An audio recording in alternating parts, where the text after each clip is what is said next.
Hi කොහොමද ඉතින්? ඔයාගේ කේක් එකේ තෙල් ගතිය වැඩිද? එහෙම නැත්නම් ඔයාගේ කේක් එක තිත්ත රහක්, කහට රහක්, සබන් රහක් වගේ එනවද? එහෙම නැත්නම් ඔයාගේ කේක් එකේ අඩිය කර වෙනවද? පිපෙන්න හොරයි වගේද කේක් එක? එහෙම නැත්නම් ඔයා පළතුරු කේක් එකක් හදනකොට පළතුරු කෑලි ටික හැම වෙලේම අඩිය තැම්පත් වෙලාද තියෙන්නේ? කේක් එක පුරා විසිරෙන්නේ නැද්ද? කේක් එකක පිටි එකතු කරනකොට අපි ග්ලූටන් අඩු කරලා කොහොමද හරියටම කේක් පිටි එකක් හදාගන්නේ? ඒ වගේම වැදගත්ම දේ ඔයාගේ කේක් එකේ මතු පිටින් බේක් කළාට පස්සේ සීනි කැටමතු වෙනවද? ඇලෙනවද? ඒ සියලුම ගැටලු සහ ඒවට අදාළ විසඳුම් අද මේ වීඩියෝ එකෙන් කතා කරනවා. ඉතින් දිගටම වීඩියෝ එක බලාගෙන ඒ දේවල් දැනුවත් වෙන්න. ඉතින් අපේ ෆයින් ඇන්ඩ් ටේස්ට් එක සබ්ස්ක්‍රයිබ් කරලා නැත්නම් සබ්ස්ක්‍රයිබ් කරලා එකතු වෙන්න. ඒ වගේම කමෙන්ට් එකක් අනිවාර්යයෙන්ම දාන්න. කේක් ආධුනිකයන්ට අවශ්‍ය කරුණු ටිකක් අරගෙන. ඉතින් කලින් වීඩියෝ කිහිපයක්ම මම ඉදිරිපත් කළා විවිධ කේක් ගැටලු සම්බන්ධයෙන්. අදත් අපි කතා කරමු විවිධ කේක් ගැටලු කිහිපයක් සම්බන්ධයෙන් කෙටියෙන් ඉතා ඉක්මනින්ම. කේක් එකක තෙල් ගතිය වැඩි වෙන්නේ ඇයි?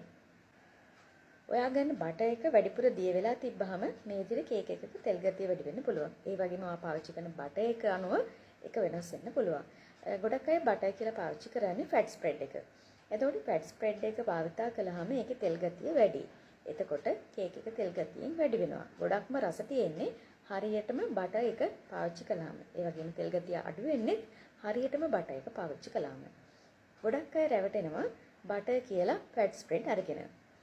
මම බ්‍රෑන්ඩ් කියන්න යන්නේ නැහැ. ඔයාලා එතකොට දැනගන්න ඕනේ අදාළ බටර් එක හරි ෆැට් ස්ප්‍රෙඩ් එකේ හරි සඳහන් කරලා තියෙනවා මේක බටර් එකක්ද ෆැට් ස්ප්‍රෙඩ් එකක්ද කියලා.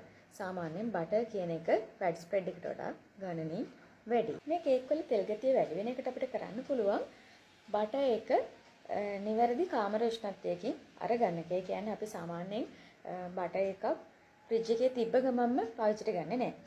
අපි පැය භාගයක් විනාඩි 20ක්වත් කාමර උෂ්ණත්වයේ තියලා තමයි පාවිච්චිට ගන්න ඕනේ. මම බටර් එකක් පාවිච්චි කරන විදිය බටර් කේක් වීඩියෝ එකේ සඳහන් කරලා තියෙනවා. වීඩියෝ වර්ෂන් පෙන්නනවා කොහොමද නිවැරදිව බටර් එකක් නිවැරදි කාමර උෂ්ණත්වයට ආවා කියලා දැනගන්නේ කියන එක.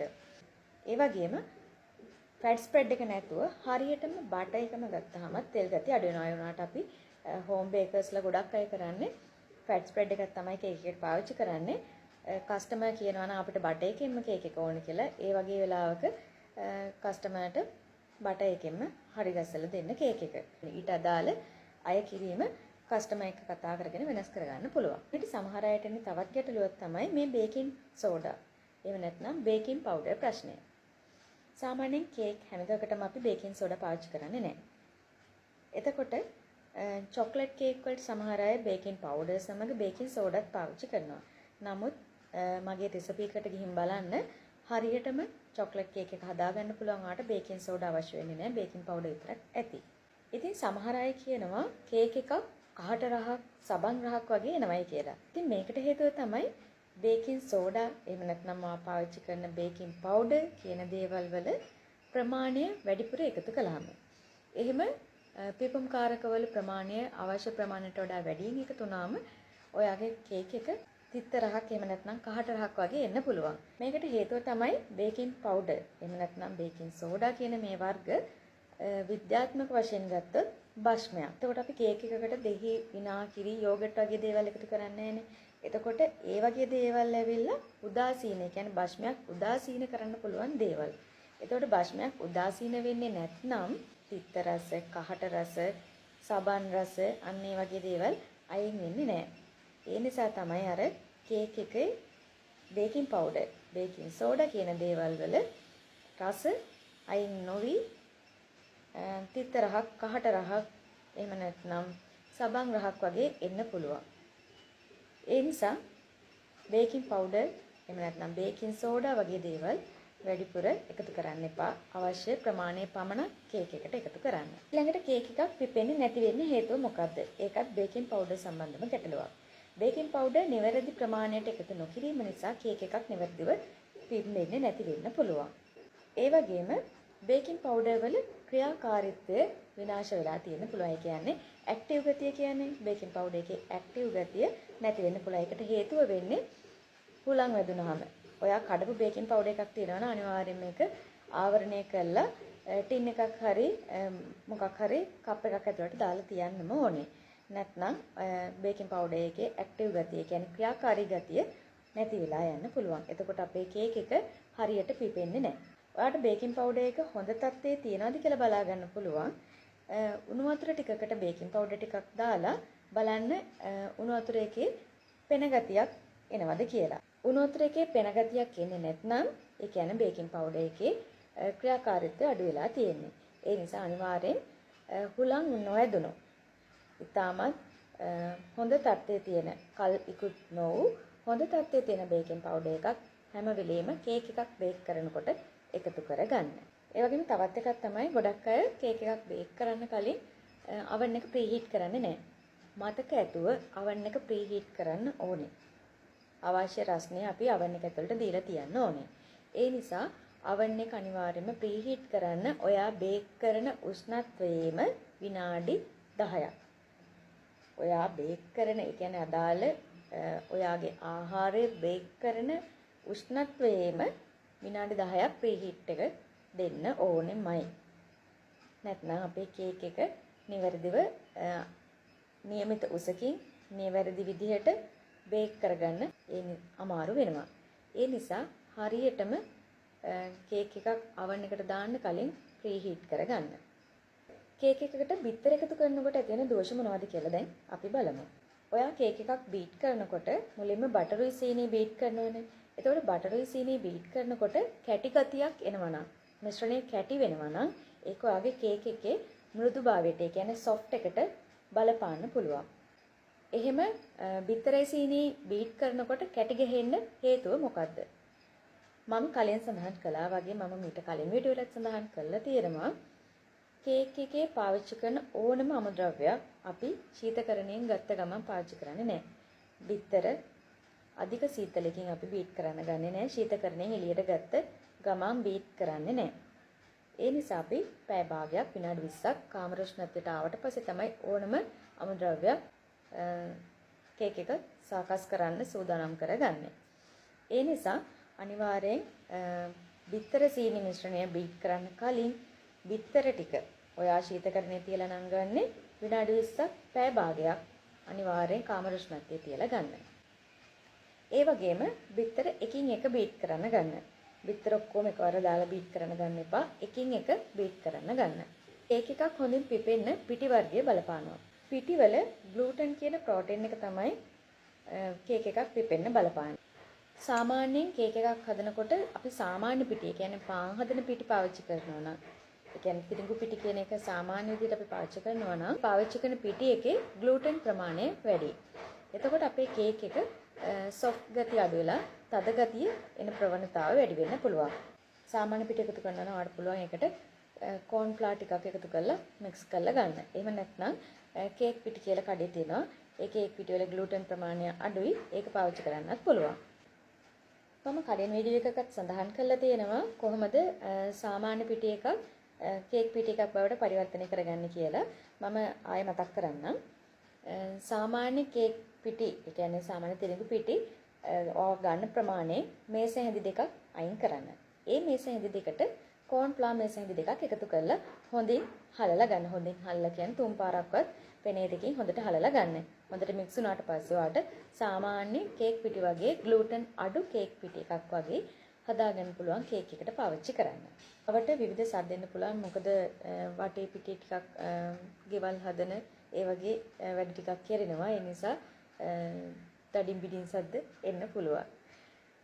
ඉතින් මම කතා කළේ කේක් එකක අඩිය කර වෙන්න පුළුවන් සමහර අයගේ.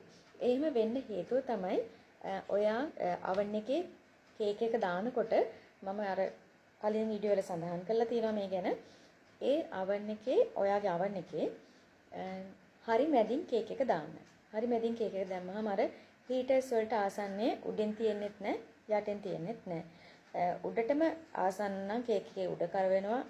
සාමාන්‍ය කියන්නේ අධික උෂ්ණත්වයක් වැටෙනකොට ඉක්මනින්ම උඩ කර වෙනවා. මේකේ යට එලිමන්ට්ස් ගාවට කේක් එක ආසන්නයි නම් කේක් එකේ අඩිය ඉක්මනින්ම බේක් වෙලා කර වෙන්න බලනවා. ඒ නිසා oven එකේ දානකොට මැදින් රැක් එක තියලා කේක් එක බේක් කරන්න දාන්න. ඊළඟට පළතුරු කේක් හදන අයට තියෙන ගැටලුවක් තමයි ඔයාලා දාන පළතුරු කෑලි ටික කේක් එකේ මැද රැඳෙන්නේ නැහැ. අඩියට බහිනවා. මගේ පළතුරු කේක් එක බලපු නැති කෙනෙක් ඉන්නවා නම් පළතුරු කේක් වීඩියෝ එක බලන්න මම ඒකේ සඳහන් කරලා තියෙනවා. හරියටම කොහොමද පළතුරු කේක් එකක් හදාගන්නේ කියලා. අපි බලමු දැන් ආපහු කොහොමද පළතුරු කෑලි බහින්නේ නැතුව කේක් එකේ අඩියට බහින්නේ නැතුව හදාගන්නේ කියලා. පුළුවන් කේක් එකට යොදා ගන්න පිටි වලින්ම ටිකක් අරගෙන පළතුරු කෑලි වල හොඳින් තවරන්න. වීඩියෝ එක බලන්න අපේ පළතුරු කේක් වීඩියෝ එක බලන්න. පළතුරු කේක් වීඩියෝ එකේ මම එක් කරලා පෙන්නනවා. ඒ විදිහට පළතුරු කැවලි වල පිටි ටික තවරන්න. පිටි තවරුවම අර බටර් මිශ්‍රණයට බටර් සීනි මිශ්‍රණයට බිත්තරත් එක්ක අපි බීට් කරපු මිශ්‍රණයට කලවම් කළාට පස්සේ පිටි පළතුරුයි කලවම් කළාට පස්සේ පළතුරු ටික බේක් වෙනකොට අඩියට තැම්පත් වෙන්නේ නැහැ. සාමාන්‍යයෙන් කේක් එක පුරාම රැඳිලා තියෙනවා. ඒ නිසා අනිවාර්යෙන් පළතුරු කේක් හදනකොට පිටි ටිකක් ඒ පළතුරු කැබලි වල තවරලා අනිවාර්යයෙන්ම කේක් එකට එකතු කරන්න. ඊළඟට ඔයාගේ කේක් එක උස කේක් එකක් නම් ගොඩක් අයට තියෙන ගැටලුවක් තමයි මැද අමු වෙනවා වටේ කර වෙනවා කියන එක. එතකොට ඔයාලට කරන්න පුළුවන් ඒකට වැඩි ප්‍රමාණයක් හීට් එක දෙන්න නොදී අඩු ප්‍රමාණයකින් කාලය ලබා දෙමින් බේක් කරගන්න පුළුවන්. එහෙම නැත්නම් ඔයාලට පුළුවන් ෆොයිල් කොලයකින් කේක් එක කවර් කරලා උඩින් කේක් එක බේක් වෙන්න දෙන්න. එතකොට වටේ උඩ හරිය බේක් වෙන ප්‍රමාණය අඩු වෙලා මැදින් බේක් වෙවි නිවැරදිව කේක් එක හදා ගන්න පුළුවන්. ඊළඟට තවත් ගැටලුවක් තමයි ගොඩක් අයට එන කේක් එකේ සීනි කැට මතුවෙන එක. මේක ගොඩක් අයට එන ගැටලුවක්. ඇයි මෙහෙම වෙන්නේ? අපි කතා කරමු. ඒකට ප්‍රධානම හේතුව තමයි සීනි කැට දිය නොවීම. ඔයා බටර් සීනි බීට් කරනකොට අනිවාර්යෙන් සීනි ටික දිය වෙන්න ඕනේ. ඔයාගේ සීනි පාවිච්චි කරන සීනි කැටේ ලොකුයි නම් ටිකක් ඒවා ග්‍රයින්ඩ් කරලා ගන්න. සීනි ලොකු කැට තියෙද්දි කේක් එක හරියට අපිට හදා ගන්න බැරි වෙනවා. මේ වගේ සීනි කැට මත වෙන්න පුළුවන්. කේක් එක ඇලෙන්න පුළුවන්. ඒ වගේ විවිධ හේතු එනවා සීනි කැටේ ලොකු වුණාම. ඒ නිසා අනිවාර්යයෙන්ම සීනි කැට ලොකු ඒවා ගන්න එපා. කේක් එකට ගන්නකොට සාමාන්‍ය හීනි සීනි කැටයක් ගන්න. එහෙම නැත්නම් ග්‍රයින්ඩ් කරලා ගන්න. ඒ වගේම ඒ වගේ සීනි කැට එන්න, ඒ වගේම කේක් එකක් උඩ ඇලෙන්න තවත් හේතුවක් තමයි තෙතමනය තියෙන පරිසරයක. ඒ කියන්නේ ඉක්මනින් කේක් එක නිවෙන්න නොදී සීතල පරිසරයක අපි කේක් එක බේක් කළාට පස්සේ තිබ්බම කේක් එකේ උඩ තෙත ගතියක්. ඔයාලට තේරෙනවා ඇති කේක් එකේ පොත්ත තෙත ගතියක් එනවා. එහෙම තෙත ගතියක් එන්නේ සීනි ප්‍රශ්නයත් සමගම අවට පරිසරයේ තෙතමනේ අධික පරිසරයක් වුණාම ඉක්මනින් වේලෙන්නේ නැහැ, රස්නේ ගතිය එන්නේ නැහැ. එතකොට කේක් එකේ තෙත ගතිය රැඳෙන්න පුළුවන්. මේකට කරන්න පුළුවන් හොඳම දේ තමයි මම කලින් සඳහන් කළා වගේ සීනි කැට ටික හොඳින් දිය කරගන්න. බටර් සීනි බීට් කරනකොට වැඩි වෙලාවක් බීට් කරන්නෙත් නැහැ. එතකොටත් අපිට ගැටලුවක් එනවා. බටර් බිත්තර වැඩිපුර බීට් කරනකොට වතුර ගතිය ඇවිල්ලා බිත්තරවල අවශ්‍ය මෘදු බව ලබා ගන්න බැරි වෙනවා. ඒ නිසා සීනි කැට ඉතා කුඩා ඒවා ගන්න. එහෙම නැත්නම් ග්‍රයින්ඩ් කරලා ගන්න. එතකොට ඔයාගේ මේ සීනි කැට උඩ මතුවෙන ගතිය, ඇලෙන ගතිය නවත්තන්න පුළුවන්. ඉතින් මේ ගැටලුව වලට ඔයාලට දැන් විසඳුම් ලැබෙන්න ඇති. මම හිතනවා දැන් ගොඩක් ගැටලු වලට කේක් සම්බන්ධයෙන් ඔයාලට එන ගොඩක් ගැටලු වලට විසඳුම් හම්බුණා කියලා. ඉතින් අපේ වීඩියෝ බලන ගමන් subscribe කරලා තියාගන්න, කමෙන්ට් එකක් දාන්න, share කරන්න තවත් කෙනෙක්ට බලන්න. ඉතින් අපි තවත් අලුත් වීඩියෝ එකකින් හමු වෙමු.